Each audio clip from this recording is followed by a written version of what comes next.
কবে পড়েছে এবছরের দোল পূর্ণিমা ও হোলি? জানুন রঙের উৎসবের দিনক্ষণ। রঙের উৎসবে কম বেশি সামিল হন সকলেই। আর এই বিশেষ দিন উপলক্ষে বিভিন্ন জায়গায় পুজোও হয়। দোল পূর্ণিমা হিন্দু ধর্মের জন্য খুব শুভ বলে মনে করা হয়। নমস্কার বন্ধুরা, কেমন আছেন আপনারা সবাই? আশা করছি সবাই খুব খুব খুব ভালো আছেন। আমিও কিন্তু খুব ভালো আছি। আমি জয়িতা রূপের কীর্তিতে আপনাদের আরও একবার স্বাগত জানাই। বাঙালির 12 মাসে 13 পার্বণ, তবে অনেক উৎসবগুলির মধ্যে সকলের পছন্দের তালিকায় প্রথম দিকেই থাকে দোল পূর্ণিমা বা হোলি। তবে শুধু বাঙালি নয়, ভারতবর্ষের বেশিরভাগ স্থানেই রঙের উৎসব পালন করা হয় মহা সমারোহে। সাধারণত ফাল্গুন মাসেই হয় দোল উৎসব। জেনে নিন এবছরের দোল উৎসবের দিনক্ষণ। আপনারা সকলেই জানেন হোলিকা দহন উৎসবটি দোলের একদিন আগে পালিত হয়, আর পরের দিন পালিত হয় দোল উৎসব। রং দিয়ে দোল খেলা হয়। দোলের দিন মানুষ একে অপরের গায়ে রং লাগিয়ে তাদের পারস্পরিক ভালোবাসা প্রকাশ করে। এই বিশেষ দিন উপলক্ষে বিভিন্ন জায়গায় পুজো হয়। দোল পূর্ণিমা হিন্দু ধর্মের জন্য খুব শুভ বলে মনে করা হয়। এই দিন রাধা কৃষ্ণের পুজো করা হয় বিশেষত। বৈষ্ণব বিশ্বাস অনুযায়ী দোল পূর্ণিমার দিন বৃন্দাবনে শ্রীকৃষ্ণ আবির নিয়ে রাধিকা ও অন্যান্য গোপিনীদের সঙ্গে রং খেলায় মেতেছিলেন। আবার শান্তিনিকেতনে রবীন্দ্রনাথ ঠাকুর বসন্ত উৎসব চালু করেছিলেন।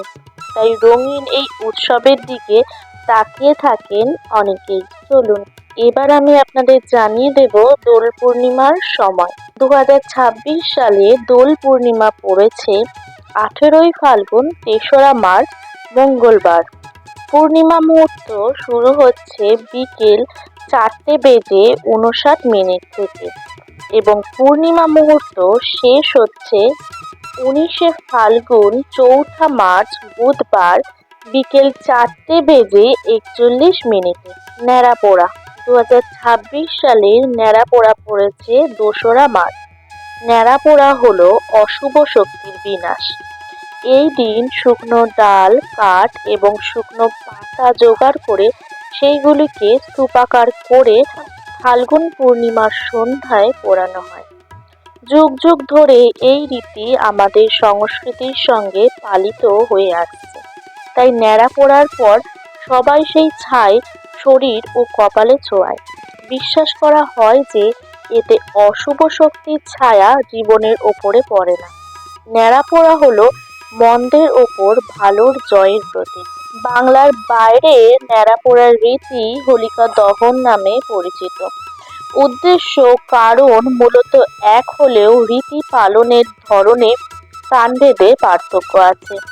হোলির ঠিক 8 দিন আগে কোনো শুভ কাজ করা উচিত না। সেই সময়কালকে হোলিকা দহন বলা হয়। তবে এই রীতি মূলত উত্তর ও দক্ষিণ ভারত, নেপাল কিংবা পশ্চিম বাংলার বাইরেই প্রচলিত। বাঙালি অনেকটা একই ধরনের উৎসব পালনের রীতি আছে যাকে ন্যাড়াপোড়া বলে। তবে সেটি হলো দোল যাত্রার আগের দিন কোনো অশুভ শক্তিকে হারিয়ে শুভ শক্তির জয়ের উদযাপন হলো এই রীতির মূল উদ্দেশ্য। সারা দেশে ব্যাপক উৎসাহ উদ্দীপনার মধ্যে দিয়ে পালিত হয় এই দোল উৎসব। অশুভের ওপর ভালোর জয়ের জন্য দোল উৎসব উদযাপন করা হয়। দোলের দিনে সবাই তাদের ভেদাভেদ ভুলে একত্রিত হয়ে দোল উৎসব উদযাপন করে এবং রং লাগিয়ে একে অপরের প্রতি ভালোবাসা প্রকাশ করে। দোলের দিন ভগবান শ্রীকৃষ্ণের পূজা করলে পরিবারে সুখ শান্তি বজায় থাকে এবং ঘর থেকে নেতিবাচকতা দূর হয়। বসন্তে চারিদিকে এক অন্যরকম হাওয়া বয়।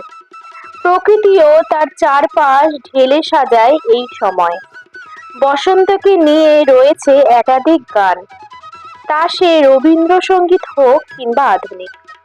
চারিদিক যেন রঙিন হয়ে ওঠে এই সময়।